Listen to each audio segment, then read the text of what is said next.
helping each other. It was a busy day on the island of Sodor. The engines were working hard, especially Thomas. Thomas was working extra hard all week. Later, Thomas was at the sheds. He was feeling miserable. "I'm feeling puffed out," groaned Thomas. "I've been taking freight trains all week."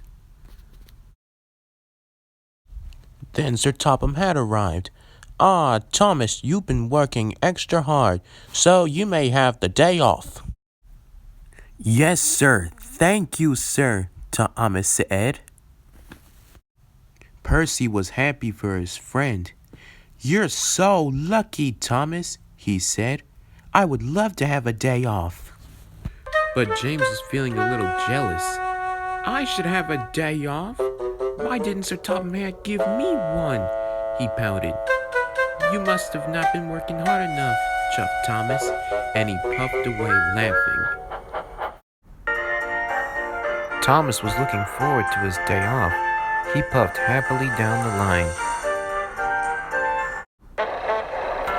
Later, James and Percy met at the level crossing. James was still complaining about Thomas. "I wonder why Thomas got a day off instead of me," he said. "Because Thomas has worked the hardest all week," teased Percy. And before James could answer, Percy puffed quickly away. "Huh, I can work hard too," puffed James. Later, Thomas was enjoying his day off. "This is the life," he said. Then Thomas stopped by the windmill on his branch line. "Can this day get any better?" Thomas sighed to himself. James had finished all his jobs, but he was still complaining. "It's not fair," he said. James saw Henry. He pulled up to see what was the matter. "What's the matter, Henry?" James asked. "Oh, my safety valve has burst," groaned Henry. "I can't pull my train anymore." Then an idea flew into James's funnel. "I'll pull your train for you," he said.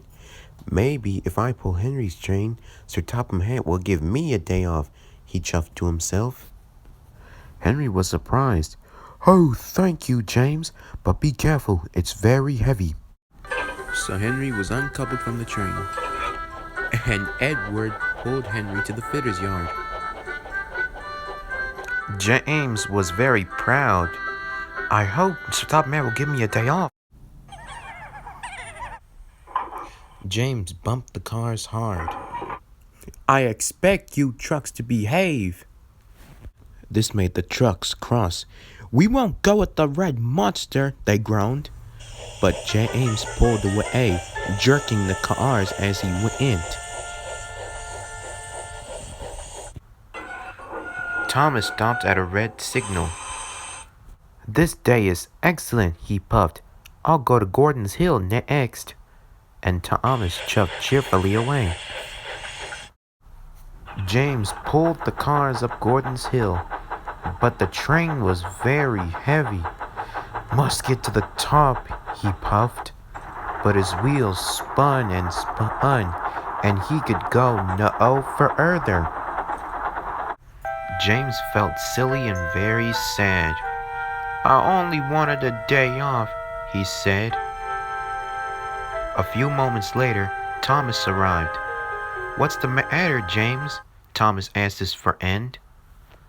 "I had finished all my other jobs, and I took Henry's goods train for him, but now I can't get it up the hill," James sighed sadly. "All because I wanted a day off like you." "Don't worry," puffed Thomas. "I'll help you.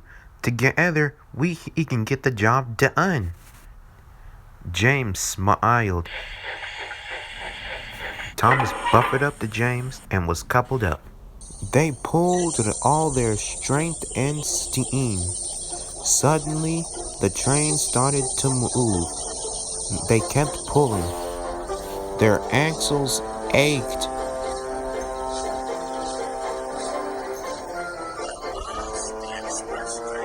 They pulled and pulled, and at last they reached the top of the hill, and they sped down the other side. "Thank you, Thomas," said James. "I couldn't have done it without you." "You're welcome," Thomas said. Percy was waiting at a signal on the other side of the hill. He was pulling a passenger train. Then he heard Thomas and James. Thomas and James came to a stop and told Percy all what had happened. "Well done," said Percy. "Well done indeed," said a voice. There stood Sir Topham Hatt. He was riding Percy's passenger train. "A very smart piece of work," he said. "Thomas and James, you done very well. And James, tomorrow you shall have a day off." James and Thomas both smiled. They both agreed that helping each other was very important.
And mountains. Look for the skies with stars in them.